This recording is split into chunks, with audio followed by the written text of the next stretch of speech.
sot derisa ne po flasim këtu, rreth 87% të shtëpive edhe familjeve, shtëpive tona në Kosovë, është duke ju vjedhur energjia elektrike. Dhe nga kush? Nga vetë shteti, në sytë e shtetit, për mungesë dhe neglizhencë të kësaj qeverie, për t'i kontrolluar dhe për t'i konstatuar që njësorët tonë në shtëpi tona nuk janë duke matur shpenzimin e energjisë elektrike në mënyrë të duhur dhe të saktë.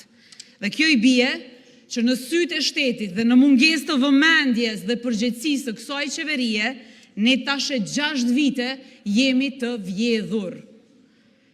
Ministria e përgjegjëse, edhe energjisë, edhe industrisë nuk ka siguruar as përmes instituteve të saj që këto matje të bëhen të sakta.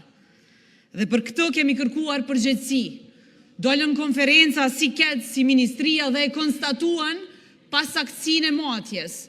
Edhe në një mënyrë krejt jo formale filluan të shqiptojnë disa gjoba sa për të thënë, sa për sy e faqe.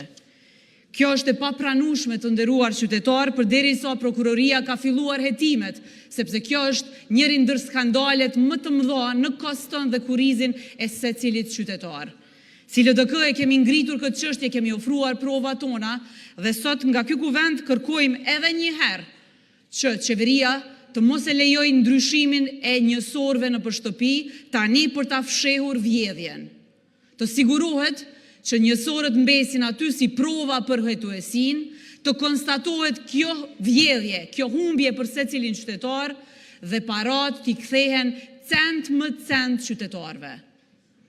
Ne si qytetar, përveç se nuk na është siguruar që të paguajmë energji më lirë, përveç se është rritur energjia për gjatë qeverisjes së kësaj qeverie, neve po na konstatohet sot në sytë tonë që edhe kemi qenë të vjedhur, kemi paguar. Mos harrojmë që kjo qeveri ka bërë kampanja duke na bërë thirrje që të shpenzojmë më pak energji duke e shfrytzuar tarifën me të lirë. Dhe ne veç kemi qenë gabimisht duke aplikuar këtë, sepse pikrisht në këtë orë jemi faturuar me shtretim. Prandaj, kërkoj përgjegjësi nga qeveria, kërkoj të mos hiqen njësorët, kërkoj vigjilencën e madhe të qytetarëve, të kërkojnë drejtësi deri në kthimin dhe kompenzimin e humbjeve që na janë shkaktuar nga vetë shteti ynë.